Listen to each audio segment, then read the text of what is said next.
Tonight's next conversation is a 2-in-1. Denver mayoral candidates Mike Johnston and Kelly Brough came in ahead of tomorrow's runoff. We began with a huge amount of outside spending in the race, including what could be an unprecedented single expenditure in a Denver mayor's race. LinkedIn billionaire Mr Hoffman has pumped in more than $1.7 million for Mike Johnston. You've criticized your opponent because he has out-of-state billionaires who are backing his campaign. You also have some very wealthy people supporting you. Conservative billionaire Phil Anschutz is supporting you. The former Republican Senate candidate Pete Coors is supporting you. At what point does a lot of money from a rich person go from being okay to being a problem?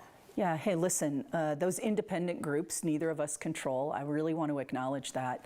But you gotta admit there's no comparison in what we're seeing today. I think everyone is shocked by it. You're right about the scale. We're talking about tens of thousands of dollars versus $1.7 million from Mr Hoffman alone coming into the race.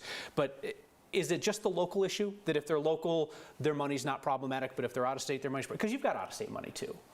Yeah, not small percentages for sure. My base is really right here, but I think it's a magnitude issue in this case. Like, I don't know why somebody gives you $1.7 million, but I'm smart enough to know there's a reason. What level of transparency do voters deserve about your relationship with Mr. Hoffman? Yeah, I think for me, this has been a clear issue of these are people who are progressive supporters who have supported progressive candidates around the country. He says that you're his friend. Are you guys friends? Yeah, I've known him for a while. Okay. When was the last time you talked? What did you talk about? Oh, I haven't talked to him since I think maybe 6 months ago, probably before the race started. We talked about AI. He's very involved in AI and some of the work that's happening there. So we have a friendship. I think he backs candidates around the country that he thinks are courageous leaders. I think he released a statement on LinkedIn or others saying that about me. And so that's the extent of what I know as to why he did it.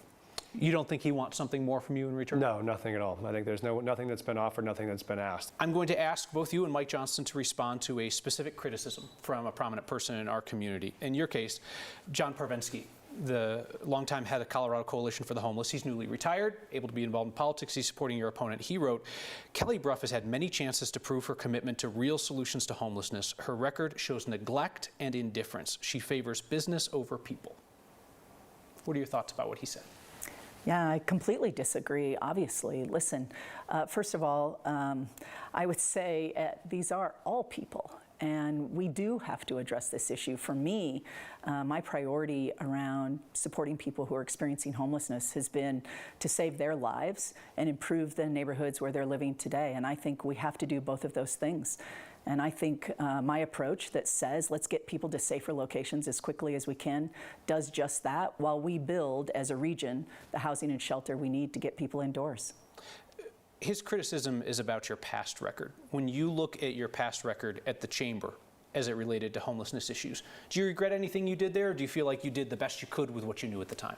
Yeah, I think I did the best I could with, but I would also say, you know, at the chamber, our focus was really around growing jobs. So people actually had the opportunity to earn a living, that you could support your family and afford housing, and I do think that is all about working families being able to live successfully in our region. CU Regent Wanda James, who supports your opponent, wrote, Mike is looking for a job. He wanted to be governor, then senator, now mayor.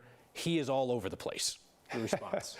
I love the job that I had as the last 3 years as the CEO of a foundation here in Denver, working a lot on issues the city's facing right now, like homelessness and affordable housing. But the closer I got to those problems, the more I realized the only way to really solve those is to be able to coordinate all of the services that the city provides, particularly on something like homelessness, where you have to make sure that what law enforcement is doing is aligned to what mental health is doing, is aligned to what our jails are doing, is aligned to what our addiction treatment is doing.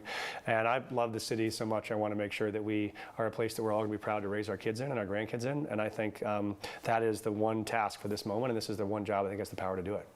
You have said that you won't serve more than 2 terms if elected. Maximum would be 3. Let's talk about the minimum. At least one of the jobs that you've previously sought is going to be open in 2026, the job of governor, and Senate too, if for some reason John Hickenlooper decided not to run again. Will you pledge to serve a full 4-year term if elected? 100%. Yeah, I'm all in on this job. I'm so excited about what we can do in Denver. I think it's going to take 8 years. So if the people will have me, I'd love to stay for 8 years and try to get what we want to get done around affordable housing and homelessness and crime. But this is the only job for me. This is the one I'm all in to try to serve the people with. You've got 30 seconds to convince somebody to vote for you for mayor. What's your pitch? Yeah, I think our city's at a crossroads, and it really requires someone who on day one can get to work. get to work housing and sheltering those who are most vulnerable in our city, revitalizing our downtown, making our neighborhoods safe. And I can do it. I have the experience. I've done it before as John Hickenlooper's chief of staff. I've been the head of HR, and I can go to work on day one. What's your pitch?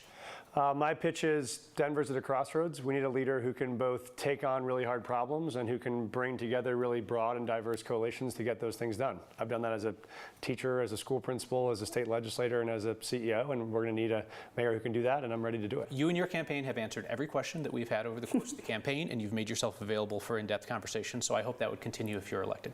Me too. I'll look forward to it. Thanks for all the coverage you've done to make this race a real priority.